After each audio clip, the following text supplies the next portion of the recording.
Shalom dan selamat bertemu kepada semua jemaat Tuhan. Hari ini saya akan menyampaikan satu tajuk, yaitu pemimpin menurut Alkitab. Pemimpin menurut Alkitab. Kita tidak dapat menyangkal bahwa kemajuan, kejatuhan, keberhasilan sebuah organisasi, sama ada yang sudah besar ataupun yang baru bertumbuh, sama ada yang sudah lama atau masih baru, ataupun yang sudah berpengaruh dan berhasil, semuanya itu ditentukan oleh pemimpin dan kepimpinan.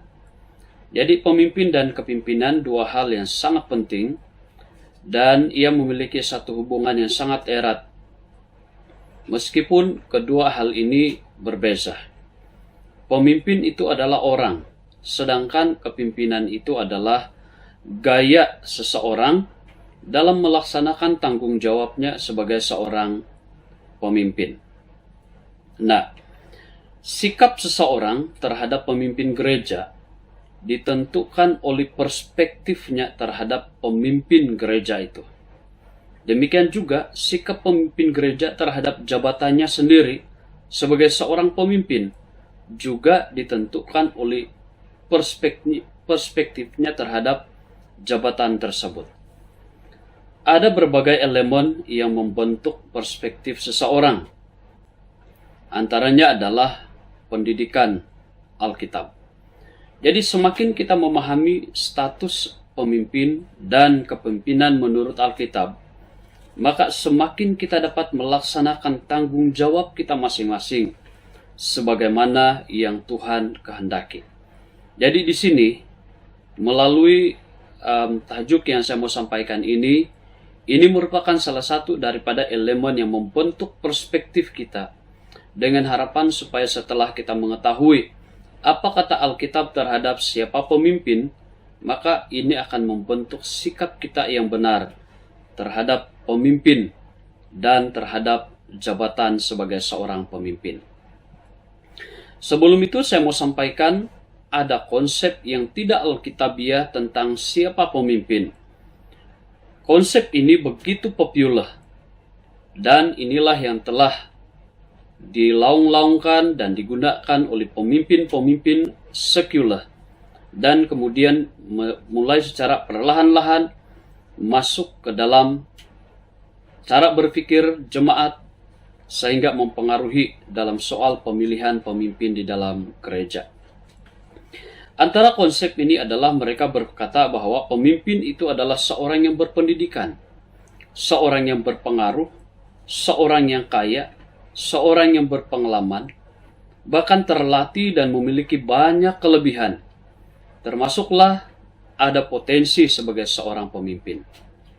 Ini yang disebut sebagai plutokrasi atau aristokrasi.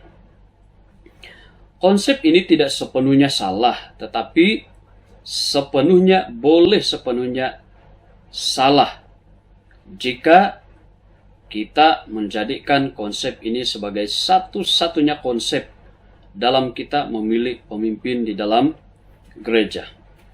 Ada pemimpin gereja yang merasa layak untuk menjadi pemimpin dalam gereja karena memiliki karakteristik seperti yang saya sebutkan tadi, tanpa menyadari bahwa dia sendiri sedang dibutakan, termasuklah jemaat pun sudah dibutakan oleh kelebihan-kelebihan yang ada pada diri orang itu.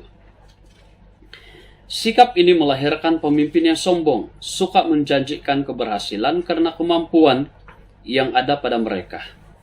Pemimpin gereja tidak boleh menjanjikan keberhasilan, sebab itu adalah tanda kesombongan. Sebab meskipun dia tahu untuk merancang bagaimana untuk berhasil, tetapi dia tidak mempunyai kemampuan untuk memberikan jaminan sepenuhnya atau memastikan apa yang telah ia rancang itu berjalan seperti yang dia inginkan. Dan kalau dia menjanjikan keberhasilan itu hanya sebagai satu bentuk berkempen untuk meraih sokongan, ini benar-benar merupakan satu penyimpangan dari cara Tuhan memimpin seorang pemimpin. Jika dia benar-benar berhasil pun, maka ada dua hal yang harus kita mengerti. dia, atau ada dua hal yang mungkin boleh terjadi, boleh berlaku, yaitu yang pertama, dia akan merasa semakin sombong, dan orang yang dia pimpin juga akan semakin, dalam tanda petik, menyembah dia.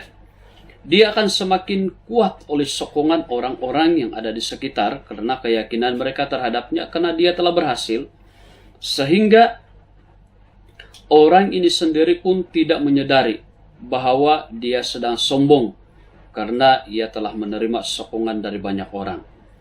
Ini yang disebut dalam kepimpinan sebagai meritokrasi dan oligarki. Dia telah menghancurkan gereja, menyesatkan umat dengan membutakan mereka oleh keberhasilan yang dia buat, tetapi dia tidak pernah membuat iman jemaat bertumbuh kepada Kristus. Kepimpinan mereka semakin berhasil karena sokongan orang yang dia pimpin, tetapi tanpa disadari, fokus kepimpinan mulai kepada keberhasilan dan bukan kepada pengabdian yang benar kepada Tuhan. Jika tidak, maka pemimpin tersebut telah berhasil membawa gereja berkembang ke arah yang menghancurkan.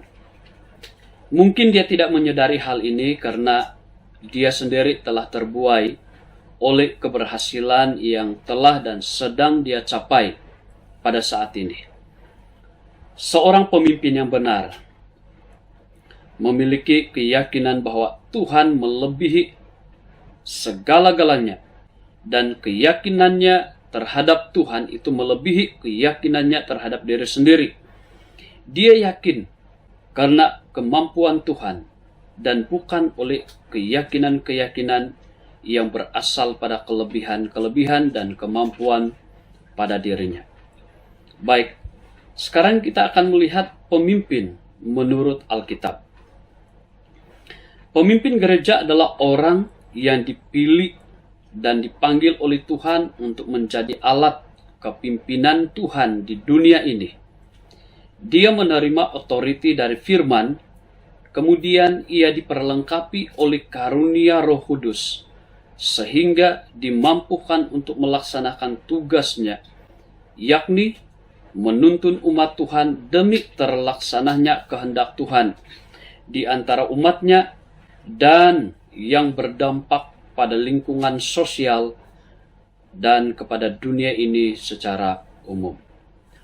Pemimpin yang benar sangat menyadari bahwa yang pertama, dia dipilih dan dipanggil oleh Tuhan bukan sekadar oleh kelebihannya dan oleh sokongan atau kehendak orang yang ada di sekitarnya. Jadi inilah yang sangat penting harus ada pada seorang pemimpin gereja, yaitu dia dipanggil oleh Tuhan. Nah, fenomena sekarang ini adalah yang sangat menonjol adalah kemampuan, kelebihan-kelebihan pada seseorang calon untuk menjadi pemimpin gereja dan juga sokongan daripada orang-orang yang ada di sekitar. Tidak salah, tetapi jangan ini menjadi satu-satunya sebagai dasar untuk berani menjadi seorang pemimpin gereja. Yang kedua, pemimpin yang benar itu dia sangat menyadari bahwa dia hanyalah alat dan bukan tujuan dari kepimpinannya. Dia tidak memperalatkan kepimimpinannya, skillnya, kelebihan-kelebihannya untuk dirinya sendiri. Dia tidak menggunakan itu untuk populariti dan untuk terus meraih sokongan untuk tujuan memperkukuh kedudukannya sebagai seorang pemimpin. Jadi ingat, setiap pemimpin gereja itu hanyalah alat. Dalam pengertian, tanpa Tuhan dia tidak punya apa-apa. Yang ketiga, seorang pemimpin yang benar, standar kepimpinannya hanya Alkitab dan bukan standar dunia yang relatif. Standar dunia itu adalah seperti yang saya sebutkan awal-awal tadi. Seorang yang berpendidikan, seorang yang berpengaruh, punya uang, sudah berhasil, dan sebagainya. Tetapi standar Alkitab adalah orang tersebut memiliki beban ilahi seorang yang rendah hati, dan seorang yang siap untuk melaksanakan kehendak Tuhan dengan setia. Inilah standar yang diajarkan oleh Alkitab. Yang keempat, pemimpin yang benar itu sumber otoritinya adalah Allah. Otoritinya tidak bersumber pada pengaruh. Otoritinya juga tidak bersumber pada jabatan atau keberhasilan masa lalunya sebagai seorang pemimpin. Otoritinya juga tidak bersandar pada pengalaman dan kekuatan dari orang-orang sekitar. Tetapi otoritinya bersumber pada Tuhan sendiri. Itu sebabnya seorang pemimpin gereja tidak ada pilihan selain dia harus bergantung pada Tuhan sepenuhnya. Yang kelima, pemimpin yang benar itu, dia sungguh-sungguh menyadari bahwa kemampuannya, sumber kemampuannya itu hanyalah Roh Kudus. Bukan oleh pengalaman, pengetahuan, dan sebagainya, tetapi oleh Roh Kudus. Dan oleh karena itulah, seorang pemimpin gereja, dia harus memiliki hubungan dengan Tuhan, penyerahan sepenuh kepada pimpinan Roh Kudus di dalam kehidupannya.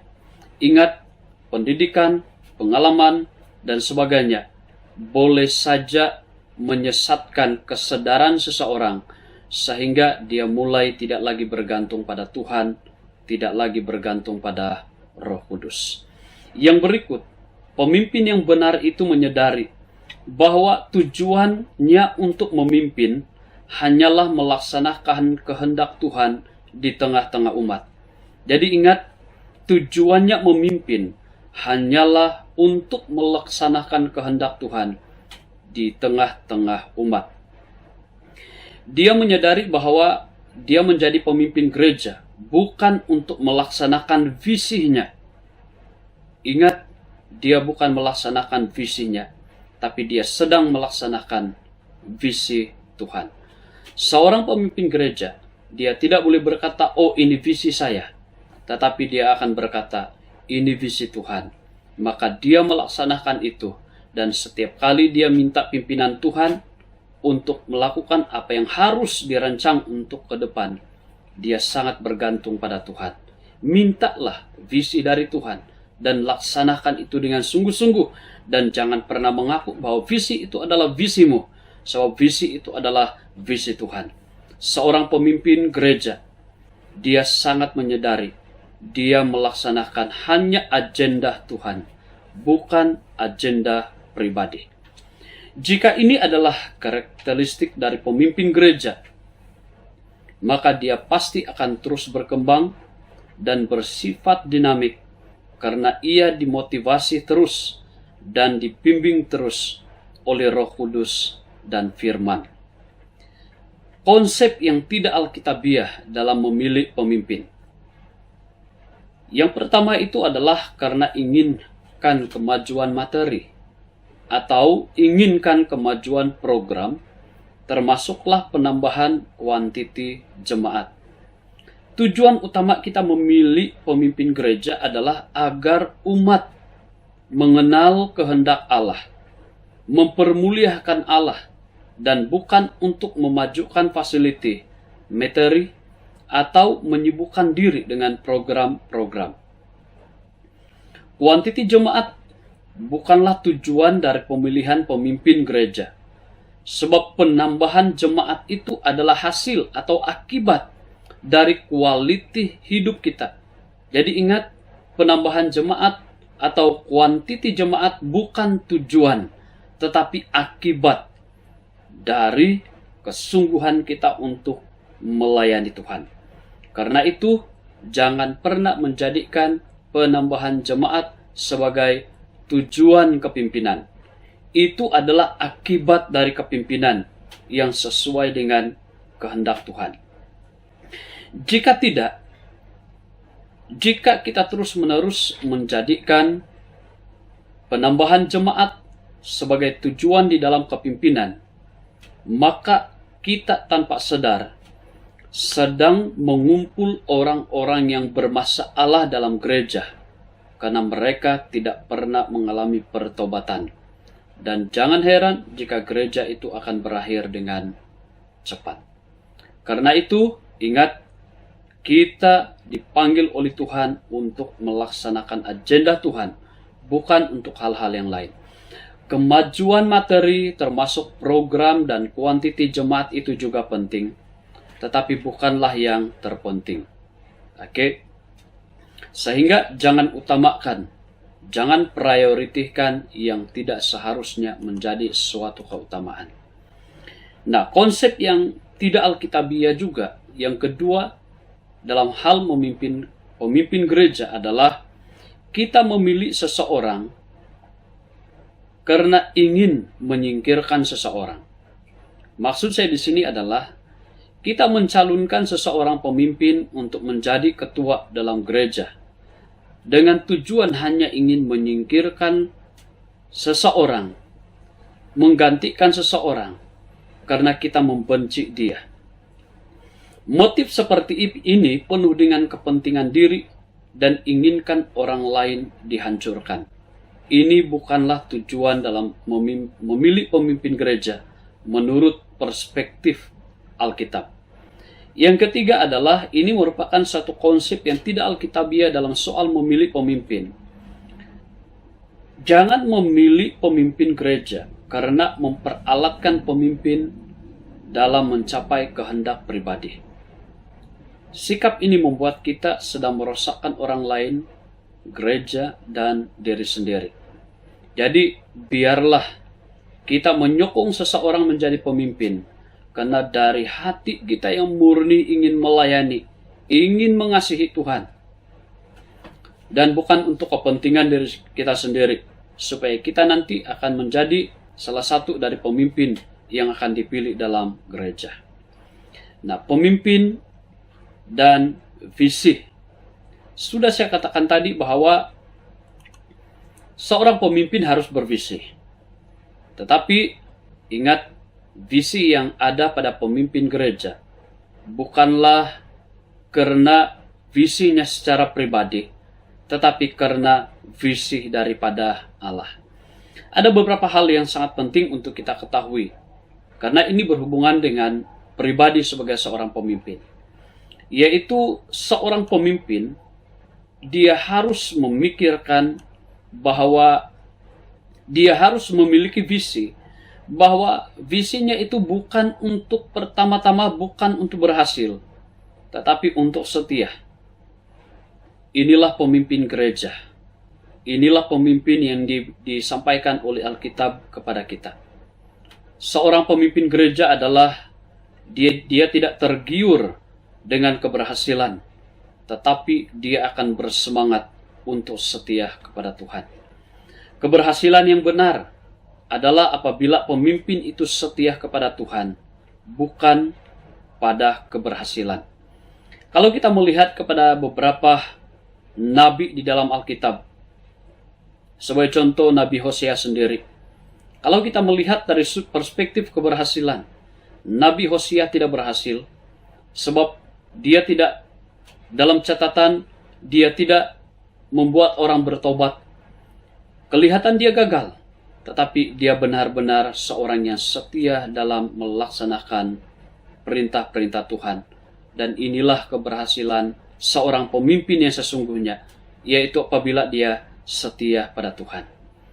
Mungkin engkau akan dihina, mungkin engkau akan dihakimi, karena engkau dilihat tidak memiliki sejumlah senarai keberhasilan yang diharapkan. Jangan pernah merasa diri tidak mampu, atau jangan merasa diri dihukum dengan penghakiman seperti ini. Sebab keberhasilan yang sesungguhnya menurut Alkitab itu adalah apabila kita setia kepada Tuhan. Ingat, kesetiaan kita ini jauh lebih penting. Jadi mari kita ajar pemimpin-pemimpin dalam gereja, sama ada pemimpin kelompok sel, pemimpin umum, ataupun di dalam beberapa bidang pelayanan. Mari kita ajar mereka untuk setia. Jangan fokus pada keberhasilan. Semakin kita fokus pada keberhasilan, maka kemungkinan untuk stres juga semakin tinggi, dan semakin juga kita akan mudah dihakimi dan tidak memiliki dasar untuk terus tetap yakin pada Tuhan. Kita akan mempersalahkan Tuhan pada waktu kelihatan kita tidak berhasil jika kita fokus pada keberhasilan. Tapi orang yang fokus pada kesetiaan, meskipun dia tidak berhasil pada ukuran dunia, tetapi dia akan tetap setia pada Tuhan, sebab baginya kesetiaannya pada Tuhan itulah keberhasilan yang sesungguhnya. Yang kedua di sini adalah bukan visi yang besar. Seorang pemimpin gereja itu dia tidak fokus pada visi yang besar, tetapi dia fokus pada visi yang benar. Visi yang besar belum tentu itu benar. Dan jika itu tidak benar, maka tidak ada yang perlu dibanggakan di hadapan Tuhan, kecuali dikagumi oleh manusia. Jadi pada waktu manusia mengkagumi, karena kita mungkin memiliki visi yang besar, itu akan melahirkan, sudah saya sebut tadi dalam tanda petik, penyembah-penyembah kepalsuan. Karena itu mari kita ajar jemaat, ajar sesama rakan pelayanan dalam kepimpinan, memiliki visi yang benar. Visi yang benar itu adalah visi yang sesuai dengan kehendak Tuhan. Setiap visi mari kita evaluasi pada kebenaran firman. Apakah itu yang pertama-tama mempermuliakan Tuhan atau tidak? Membawa jemaat untuk bertobat dan semakin bertumbuh dalam iman atau tidak? Jadi inilah yang sangat penting. Visi yang benar adalah mempermuliakan Tuhan, membawa orang bertobat, membawa orang semakin mencintai firman dan bertumbuh dalam kebenaran. Itulah visi yang benar. Bukan untuk melihat fasiliti yang besar dan sebagainya. Dan yang ketiga, saya juga sudah sebut sebentar tadi. Seorang pemimpin, dia tidak fokus dalam soal menciptakan visi, tetapi dia fokus untuk menerima visi dari Tuhan. Sebagai seorang pemimpin gereja, visi Tuhan itu kadang-kadang muncul dari bawah. Maksud saya adalah visi Tuhan itu muncul dari orang-orang yang kita pimpin. Tidak semestinya itu muncul dari pikiran kita sendiri, atau muncul hanya di kalangan para pemimpin.